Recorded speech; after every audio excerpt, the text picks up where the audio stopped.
Tonight's talk is consciousness, creativity, and the brain. And if you have a golf ball-sized consciousness, when you read a book, you'll have a golf ball-size understanding. When you look out, a golf ball-size awareness.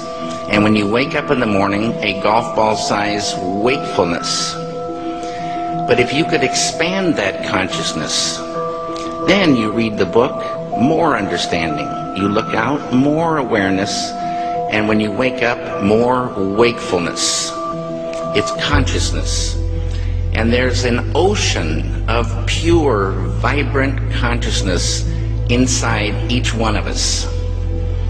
And it's right at the source and base of mind, right at the source of thought, and it's also at the source of all matter. There is no matter as such. All matter originates and exists only by virtue of a force which brings the particle of an atom to vibration and holds this most minute solar system of the atom together. We must assume behind this force the existence of a conscious and intelligent mind. This mind is the matrix of all matter. Matter seems like a good place to begin. The solidity of the world seems totally indisputable. As a fixed thing that you can see and touch, your body is also reassuringly solid. But beginning with Einstein, modern physics has assured us that this solidity is a mirage. All of physical matter, everything we have around us, is the result of a frequency. And what that also means is that if you amplify the frequency, the structure of the matter will change. What this self-contained system is a hologram. It's what I call the super hologram. Everything within it is an expression of that hologram. This is one of the great characteristics of a hologram, is that every part of a holographic picture is a smaller version of the whole. It's as if reality is so connected that when you look at one small part, you can see things about other parts. That the entire whole is contained in the part. And in a sense, you can't divide reality up because we're cutting up a hologram. We can't find where one particle is because it's always a reflection of all particles. In a hologram, the whole pattern is whole and complete unto itself. And if you were to take any little portion of this whole out and examine it closely, you will see the entire pattern repeating itself again and again and again. Anywhere in this pattern, if we were to change one little aspect on any one of these little holograms, that change would be reflected throughout the entire system. Quantum physics has revealed what ancient masters knew. Matter does not exist. The concept of substance arose from the philosophy of Aristotle, and from that concept came science's conception of matter. The fact of the matter is that the substance of the universe is consciousness. Belief that the substance of the universe is matter leads to what I call a fear-greed dichotomy, as people in their quiet desperation attempt to accumulate as many material possessions and riches as possible. In fact, the substance of the universe is consciousness. Therefore, it is behavior that is important. If you get into the realms of fear, fear is a very slow, dense vibrational state. And the more you embody fear, and the whole of this manipulated society is globally is structured to make us fear, to make us have stress, to make us worry about tomorrow, and have guilt about yesterday, and forget about now. It brings us into a slow vibrating dense state. We should be very careful about what we believe about the future. The more you attach to a belief system, the more, if reality is holographic, you're helping create it by believing it. And you know, the great clairvoyant Edgar Cayce said that our every thought, that reality is built out of thought, and our every thought starts to build reality, and we're like, every thought is like a spider, we're like spider spinning web, and that web starts to build and build. Information is the key, because this matrix, this illusory reality that we think is real, people say to me, what is the matrix? Answer, it's information. Information creates fractals. As information flow increases, the number of fractals, mathematically speaking, increase. This was demonstrated by a mathematician named Theodore Gordon.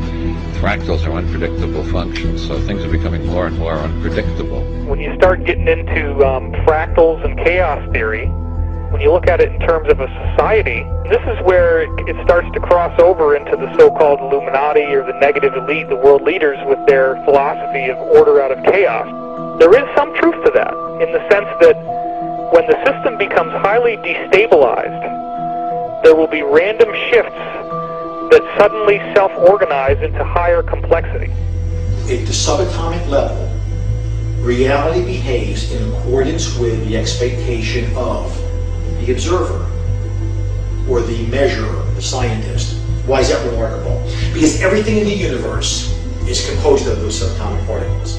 These atoms are particles that are whirling at lightning speeds around huge empty spaces, and the particles aren't material objects. They are fluctuations of energy and information in a huge void of energy and information. And what the science now is showing is that when you can change the field that the atom is in, you change the atom. And we're made of those atoms. So when we have feelings in our hearts, we're changing the field that connects the stuff everything is made of, and we literally are altering our physical reality. Once you establish the reality we live in, and the nature of what the physical body is, it's a biological computer, and the nature of what we are, which is consciousness, and then you start, as I have, looking at the way this world is structured and how it works and why they do this and why they do that, it suddenly brings into crystal clarity why the world is structured as it is. Because, you know, people look through their eyes and they think this is the world, but it isn't. It's a tiny, tiny frequency range within an infinite energy field of infinite frequency ranges.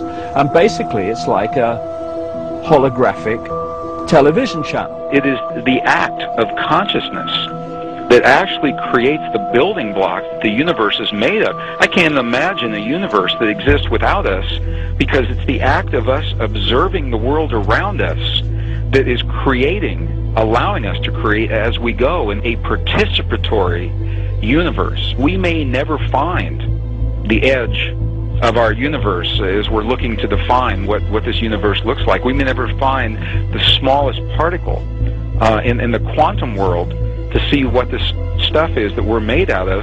And the reason is because everywhere we look, everywhere that consciousness explores with the expectation that something will be there, that exploration, that act of looking, observation, is the act that creates something for us to see.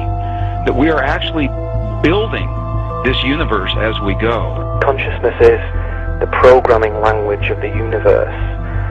We are consciousness conductors. That's what we do. That's who we are. Consciousness comes through us. It emanates from us. We are the creators.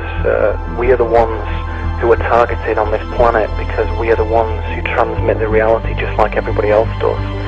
If you switch your brain off and you are sucked into the mainstream media illusion, we must understand that we are being used because we create reality. So if we are manipulated in a certain way, and if we are modulated in a certain way, then our creation becomes not ours but somebody else's.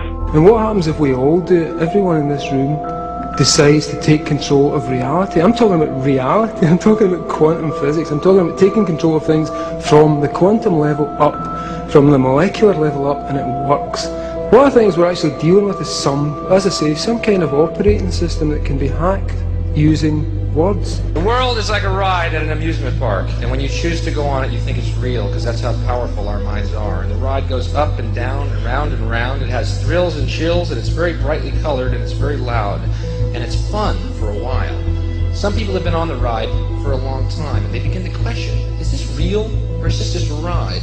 And other people have remembered, and they come back to us and they say, hey, don't worry, don't be afraid, ever, because